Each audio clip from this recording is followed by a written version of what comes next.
Hey guys, it's the Swingman here, back with another upload. Today what I'm going to do is go through how I feel is the best way to become a switch hitter. Now, I started switch hitting when I was 13 years old, and it all started from me wanting to hit like Ken Griffey Jr., so I decided that I wanted to start hitting left-handed. So I was a natural right-handed hitter. I learned a little differently than what I'm about to teach you guys right now. But if I knew all of these things I'm about to teach you, it would have definitely helped me excel faster as a hitter. So first things first, most of the time, any of you guys that are trying to become a switch hitter are natural right-handed hitters trying to hit lefty as well. Rarely do we see a left-handed hitter want to hit righty because there's not really too many advantages. The only reason why you'd want to hit right-handed is because you're really bad at hitting breaking balls, which is understandable and it does happen. But either way, you're going to take out of this video different drills, different ways to approach hitting from the other side while maintaining or even improving your natural side. So first things first, we want to make sure we have pretty sound mechanics from our natural side. If you're struggling as a hitter from your natural side and you're planning on switch hitting, you're making your job very difficult because you still haven't understood the proper mechanics from your strong side, and knowing those things and how to do adjustments, how to make adjustments in your natural swing is going to definitely help you with your unnatural side. So jumping into it, if you're in the cage, if you're a natural right-handed hitter and you're trying to hit off the tee left-handed and work on things, it's a very hard thing to do to hit off a tee left-handed. First things first, some of the things most hitters do when they start switch hitting is they're very dominant with their pull side. So basically, if you're a right-handed thrower and you're trying to bat left-handed, the tendency is to hit off of your right leg and your right arm. So you get around the ball a lot. So when you hit off a tee, you roll the ball over a ton, or you miss-hit it, you're hitting the tee, you're losing barrel control. And that's the first thing you want to try to train when you're switch hitting.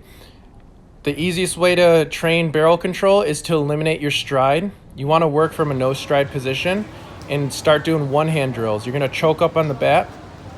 Start with your bottom hand, so that's your strong hand, and you're going to work inside the ball. So you're going to keep everything ground balls, line drives to the opposite middle infielder. So if you're hitting left-handed, you want to hit it to the shortstop. Right-handed, you're hitting it to the second baseman.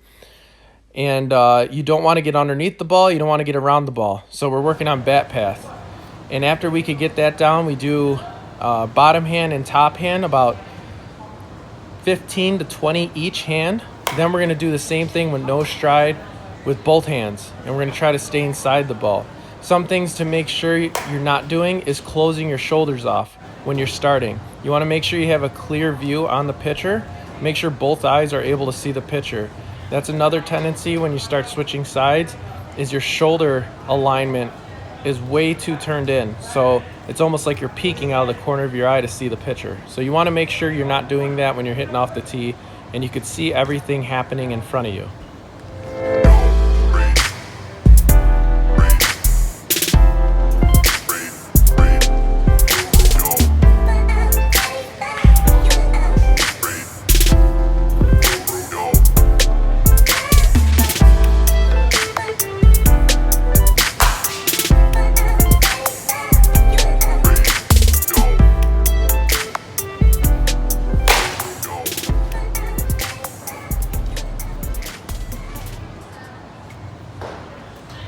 So again, working on your barrel control is super important. It's a completely different coordination hitting from the other side of the plate, so you have to train it. And again, it's easiest to do when you eliminate your stride. You could see that note I had where you're making sure that that tee is inside of your front foot. That's when you're working everything opposite field. Now this round I'm working up the middle, so you can see I've moved the tee to where it's lined up with the front edge of my front foot. So that's going to move the ball a little out in front of me. I keep my head behind the ball, and now I can start driving the ball up the middle. So same thing if you're starting to work to your pull side and you're working around the field, you want to make sure that you move that tee out in front of your front foot as you move it to the inside corner. Tee positioning is super important when it comes to working on your coordination, and you want to make sure you're hitting the ball in the right zones.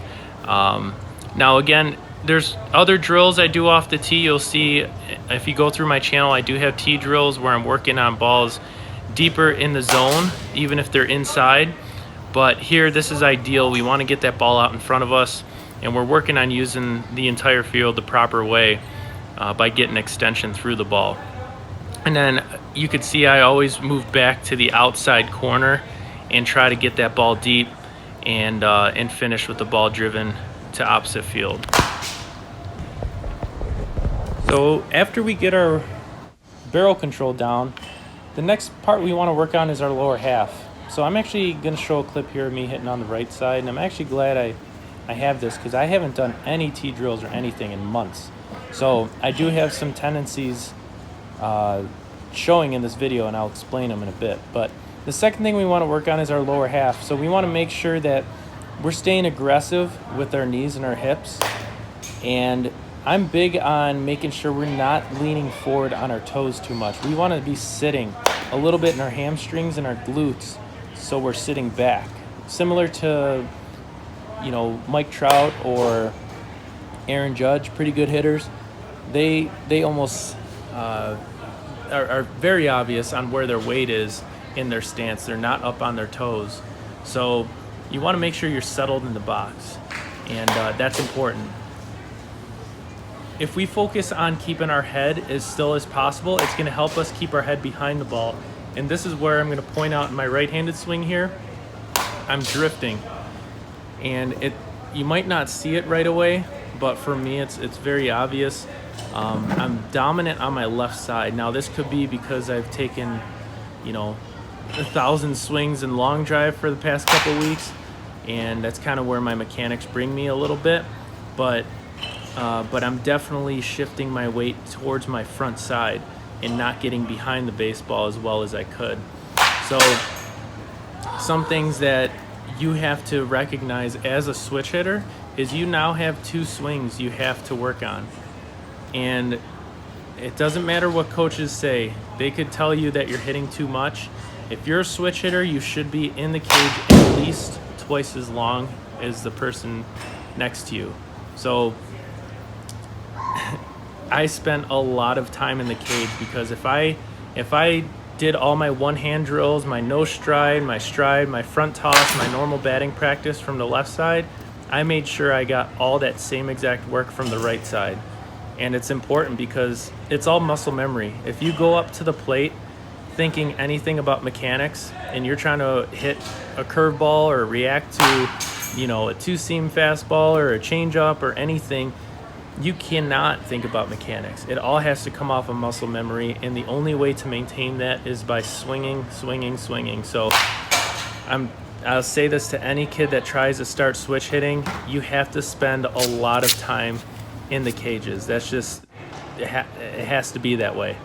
So to maintain it, you want to make sure it's fun to work from a new side. It really is. You start seeing the progression a lot faster. Hitting off a tee, you start getting some backspin, you're squaring up the ball, you're using the whole field, you catch your first home run, whatever it is. That's all you want to do is hit from that side of the plate.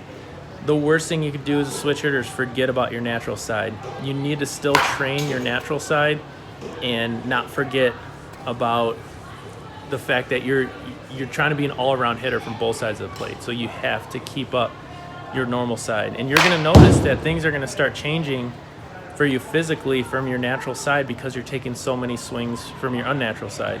And it's just a balancing act you have to play. But again, if you could get this down, it's super beneficial. For me, I always had trouble with breaking balls when I was younger. When I started switch hitting, I didn't have to worry about that anymore. And I love hitting breaking balls. I mean, you'll see them in my videos, people hanging them. And I get that extension just kind of falls into your hitting zone and your bat path. And I love it now. Changeups are another story.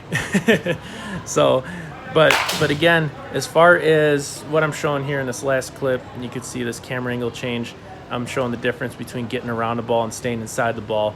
This one I pull properly to right center field, and And again, that's something that we need to work on. Our barrel control and our barrel direction is very important. So what I'm gonna do for you guys is I'm gonna leave you with an organized cage schedule to help you with your switch hitting. So this way you have something to refer back to and try to build your workouts day to day off of what I feel like is the best way to do it. So if you guys do have any questions, leave them in the comments below as always. If you haven't already, hit the like button and subscribe. And again, I try to help as many guys as I can. Switch hitting is a very great tool to have, but understanding the proper mechanics with your body is what's gonna advance you to that next level. So again, thanks for watching, guys. I hope you enjoyed.